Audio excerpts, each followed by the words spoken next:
black ash cheese, Humboldt fog, and yogurt with 11 live probiotics. These are all world-famous American goat milk products. Creamy and easy to digest, goat milk has long been made into many specialties of this country.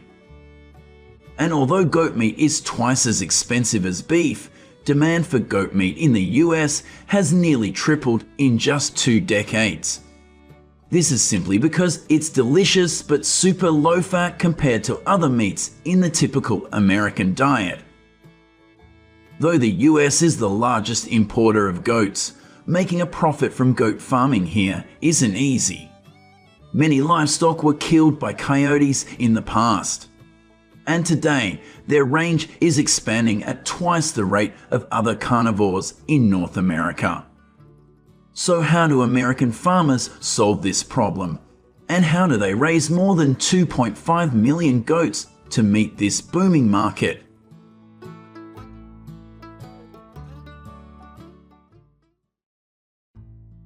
If you've ever visited a goat farm, you might be impressed by how friendly they are, like little dogs.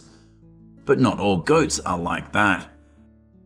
Male goats, or bucks, are rather aggressive and domineering.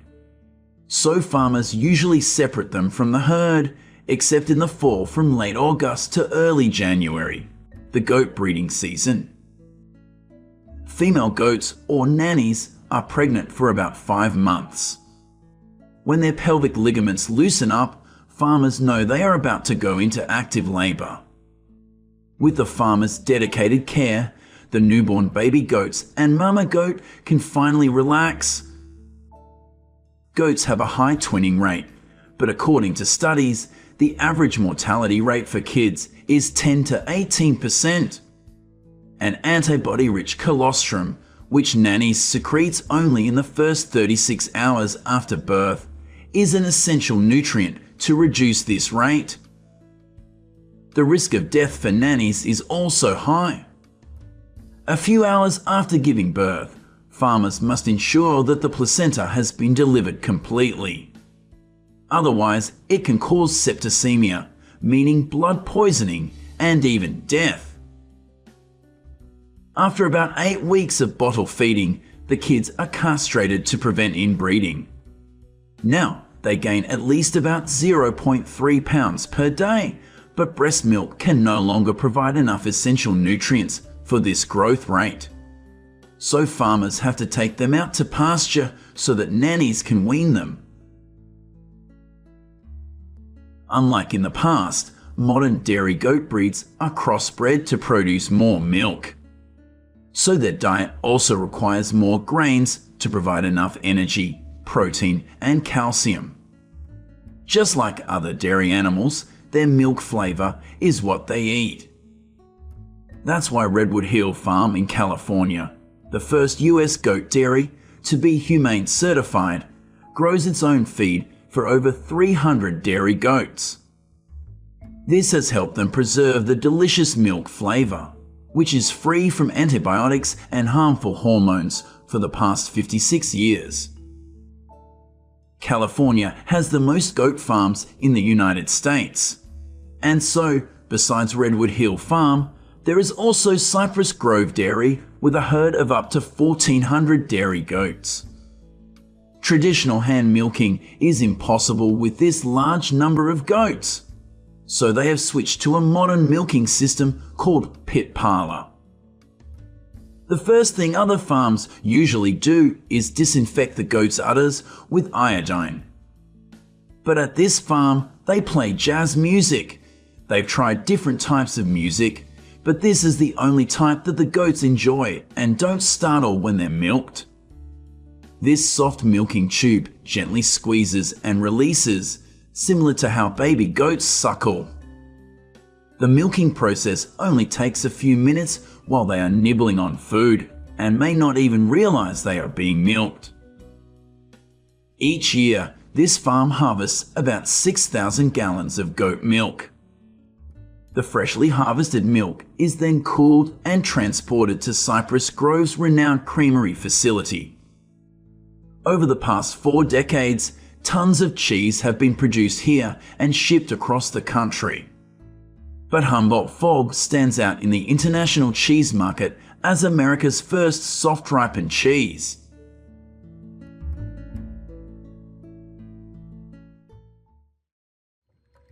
Goats were first domesticated in the Fertile Crescent about 11,000 years ago. But it wasn't until the 17th century that they were brought to America by Spanish and English explorers. They are very good at adapting to different terrains and climates with their browsing habit. This means they prefer to eat tall plants over short ones, unlike other livestock. Therefore, traditional American farmers often apply this multi-species grazing model to both save feed costs and improve the quality of the pasture. Today, it is still practiced by many large and long-standing farms, such as White Oak Pasture in Georgia. With a large herd like this, farmers have to rotate pastures every 3 days because they eat so quickly. This also helps reduce the risk of worm infestation in goats. But this freedom also comes with a major risk: coyotes. You know, goats have very good eyesight, so they can go outside at night on their own. But this is also when coyotes go hunting. They often target kids or even lone adult goats separated from the herd. Hence, adequate fencing is always the first thing US farmers carefully install when raising goats. But as the number of goats killed by coyotes decreases, the goats themselves become the troublemakers. They are intelligent animals and constantly learn how to break fences and escape from pens. To stop them, many US farmers have started using electric fencing. This will give the goats a mild shock, only from 4.5 to 9 volts, which serves more as a psychological deterrent than physical harm. While this may increase the electricity bill, solar panels have helped reduce costs on large farms aiming for sustainability. Besides daily work, farmers also have to do many other jobs on the farm to ensure the best development of the goat herd, such as building shelters from the rain and cold so they don't get sick, trim their hooves regularly so they don't get sore feet or hoof rot. But that's not all. US goat farmers still have to do a rather controversial job, which is hunting coyotes. And more than 67 coyotes can be found in one night on this farm. In 2015, 83,000 goats died under the sharp teeth and lightning-fast reflexes of coyotes. This number accounts for a whopping 65% of the total goats that died that year. According to National Geographic, the US kills over 476,000 coyotes each year, but still can't control their numbers. This animal is thriving in 49 out of 50 states and also gradually heading toward the western US. So in addition to hunting, guard dogs, such as Anatolian Shepherds or Great Pyrenees, are also professionally trained by farmers to protect the farm. They do this job very well. Many farms also keep donkeys and llamas because they are naturally alert, know how to defend themselves when in danger, and are loyal to the goat herd. These protective measures have ensured that these meat goats grow up healthy. When they are about 8 to 9 months old and weigh 60 to 80 pounds, they will be sent to a humane slaughterhouse. Here, they are stunned and quickly bled to minimize stress. Some processing plants may use scalding and dehairing methods to improve carcass hygiene. After removing organs and cleaning, the carcasses are graded and inspected based on fat and muscle content. Then they are chilled to prevent bacterial growth. Finally, they can be cut into pieces, packaged and distributed to the market and consumers. In 2022, the US exported $1.47 million of goat meat and imported $128 million, mainly from Australia. Therefore, there is still a great demand for goat meat in the country. And that's how the goat farming industry in the US has developed sustainably over the years.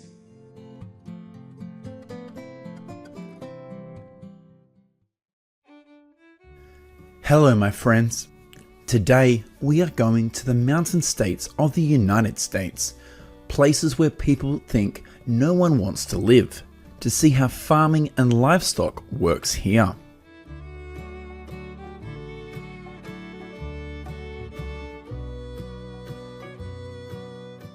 When it comes to mountainous states in the United States, we often think of states like Wyoming, Montana, Utah, or Colorado.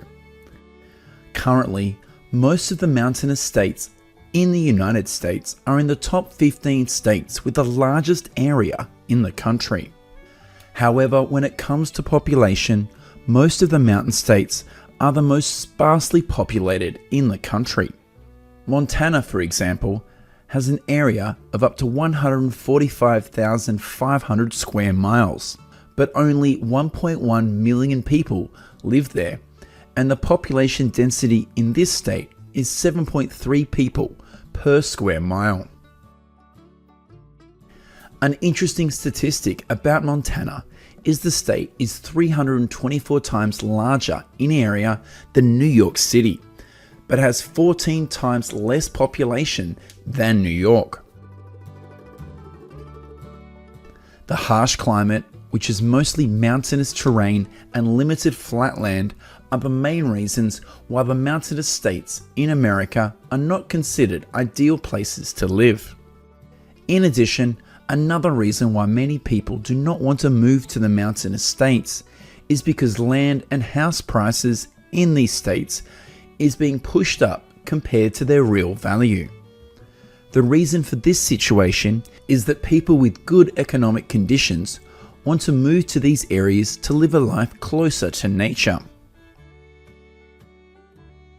Due to the harsh climatic conditions and mostly mountainous terrain, agricultural activities in the mountainous states of the US is also quite challenging. Major agricultural products in mountain areas include cattle, sheep, potatoes, alfalfa, and hay.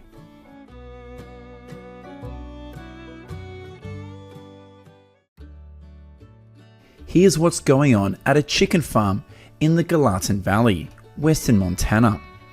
The owner of this farm is grinding straw to spread on the floor of the chicken coop, and about 8,700 chicks from the incubator will be delivered here in the next few days.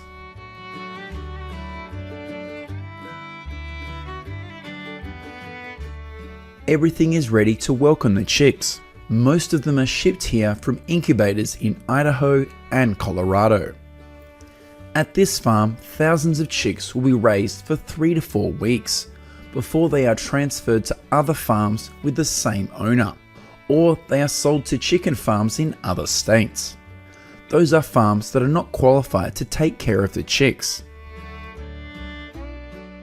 In recent years, Montana has not been among the top US states for chicken production, and the state also has a relatively small poultry industry compared to other states.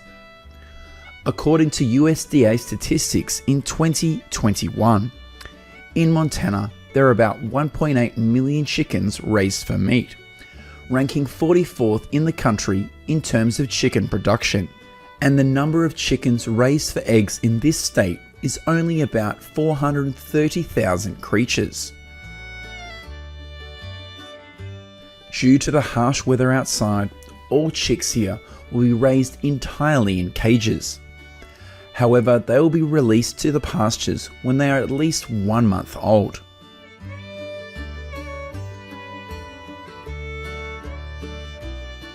These 3-week-old chickens are eligible to be sold to other farms in the area, or moved to other separate holding areas.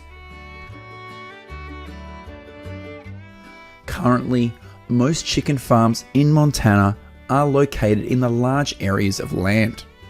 Therefore, when sturdy enough, most of the chickens will be released to roam freely and feed on the lawns.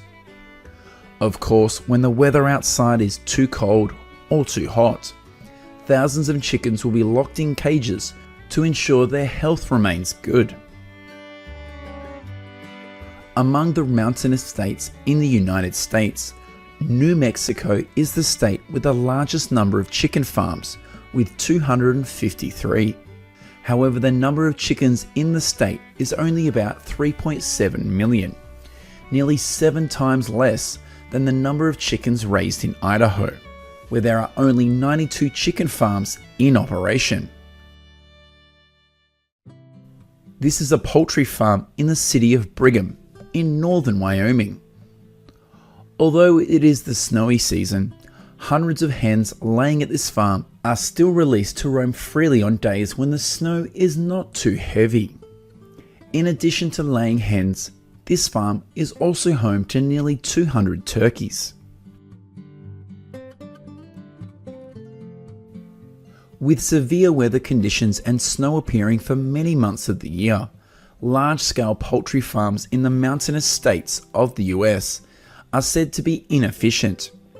However, since most poultry in these states are raised on a free-range basis, the quality of meat and eggs is always valued much higher than that raised in other factory farms. Say goodbye to the chicken farms. We will now go to the mountains of the western United States to see how the process of grazing thousands of caracal sheep happens.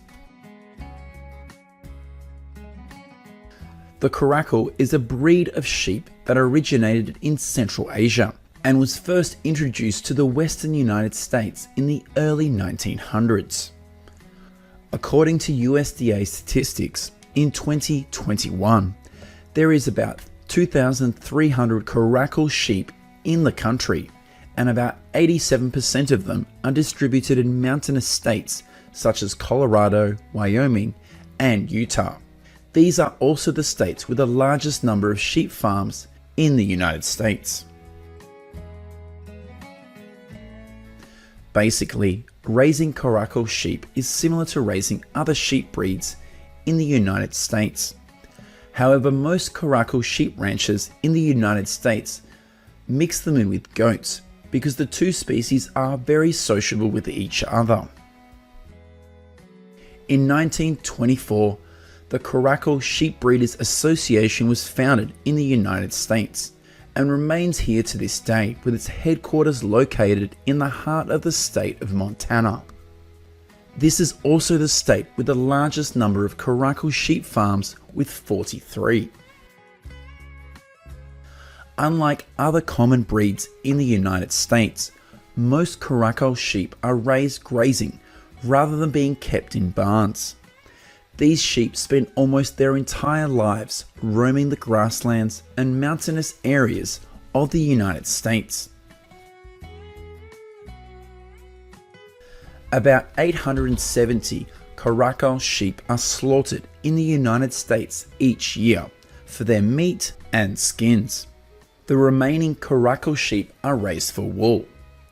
In addition, many farms also raise a few caracal sheep just because of their unique characteristics.